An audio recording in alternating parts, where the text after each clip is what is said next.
नमस्कार दोस्तों, मैं अंकुर उपाध्याय स्वागत करता हूं आप सभी का आपके अपने YouTube channel share market analysis में। यहां आप सभी के साथ डिस्कस करने वाला हूं पेटीएम के स्टॉक को। पेटीएम की बात की जाए तो एक बार फिर 10% का लोअर सर्किट लगा दिया है शेयर ने। एक और बार एक और खराब खबर आते हुए दिख रही है जिसकी वजह से शेयर टूट रहा है। कंपनी के जो काम थे ना वो पूरी तरीके से ब्रेक हो गए हैं और हर दिन कोई ना कोई नई प्रॉब्लम आ रही है। ये शुरुआत हुई थी जहां पे 2018 में इन्होंने आरबीआई के रेगुलेशंस को ब्रेक करा, इन्हें वार्निंग दी गई। अगेन 2020 में वार्निंग, 2022 में वार्निंग, कुछ समय के लिए न्यू क्लाइंट्स ऑनबोर्ड करने पे रोक, लेकिन 2024 में अगेन शटडाउन, पूरी तरीके से खत्म कर दिया। इस बार कोई वार्निंग नहीं, कुछ समय के लिए नहीं, शटडाउन कर दिया। जिसके बाद बहुत प्रॉब्लम शुरू हुई। फिर कैट यानी consideration of all India traders की तरफ से एक खबर आती है जहां वो कहते हैं कि पेटीएम का जो स्कैनर है ना, क्यूआर कोड है, उसको कम से कम यूज कीजिए क्योंकि आपके लिए सेफ नहीं है वो। जिसके बाद बहुत सारी शॉप्स से, होटल से, यानी कि जहां भी आप सभी को पता है हर जगह ज्यादातर ऑनलाइन ट्रांजेक्शन चल रही है, बहुत सारी जगह से पेटीएम के स्कैनर्स को भी हटा दिया गया। यानी कि पेटीएम जो एक पेमेंट गेटवे बना पड़ा है वहां भी उसके कारोबार पे धब्बा पड़ रहा है, बहुत तेजी से मार पड़ते हुए दिखी है। उसके बाद आज एक और नई प्रॉब्लम सामने आते हुए दिख रही है जिसकी वजह से शेयर का प्राइस टूटता ही जा रहा है। आज बीच में रिबाउंड हुआ था इंट्राडे बेसिस में, लेकिन एट द एंड खबर के बाद दोबारा से लोअर सर्किट हिट कर गया।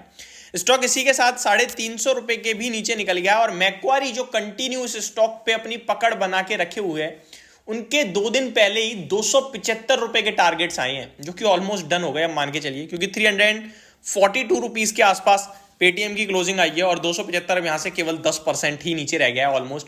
तो अगर एक और लोअर सर्किट लगा तो ये स्टॉक आपके लिए उनका फिर टारगेट डन कर देगा। बट ऐसा नहीं है कि आपको मौके नहीं दे रहा है, ये मौके जरूर दे रहा है। ओपन मार्केट में सर्किट टू सर्किट नहीं जा रहा, पूरा दिन फ्री फ्लोट ट्रेड करता है, एट द एंड सर्किट लग जाता है।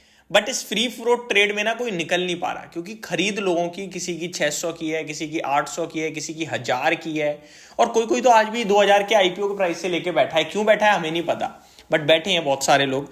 इसीलिए कहते हैं शेयर बाजार में जब लॉस होता है ना तो लॉस में बंदा आराम से चिल मार के बैठा रहता है। वो कहता है अब तो सभी चला गया, ये भी चला जाए तो क्या है, मैं सो रहा हूं, जो होगा देखी जाएगी। और इस चलते वो पूरा लॉस लेके जाता है और जहीं प्रॉफिट होता है ना, थोड़ा प्रॉफिट होता ही तुरंत बुक करने की कोशिश करता है। तो ये सारी चीजें होती हैं जिसकी वजह से स्टॉक मार्केट ज्यादातर लोगों को नुकसान देता है।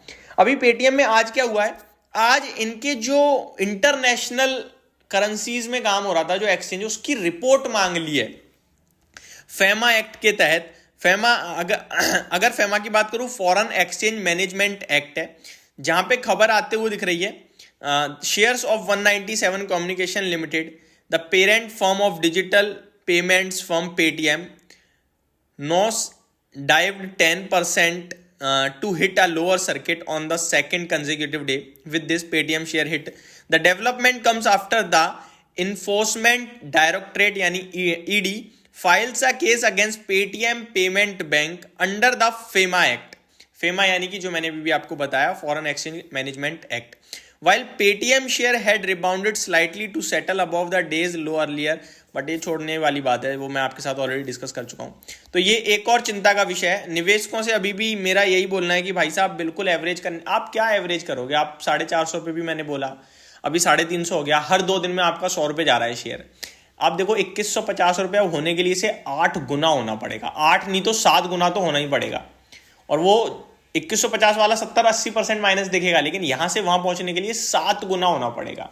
इस शेयर में से वॉरेन बफे जी ने 600 करोड़ रुपए का लॉस बुक करा है, और वो बंदा लॉस बुक कर रहा है जो कभी शेयर्स बेचने के लिए खरीदता ही नहीं है। वो कभी बेचने के लिए नहीं लेते शेयर्स को, उन्होंने इस स्टॉक में लॉस बुक करा और यहां भी वो एकदम ठीक बैठे, इसीलिए उन्हें शेयर मार्केट का गुरु कहा जाता है। तो पेटीएम जैसे स्टॉक्स को पूरी तरीके से अवॉइड करें, इग्नोर करें, वही आपके लिए बेटर है।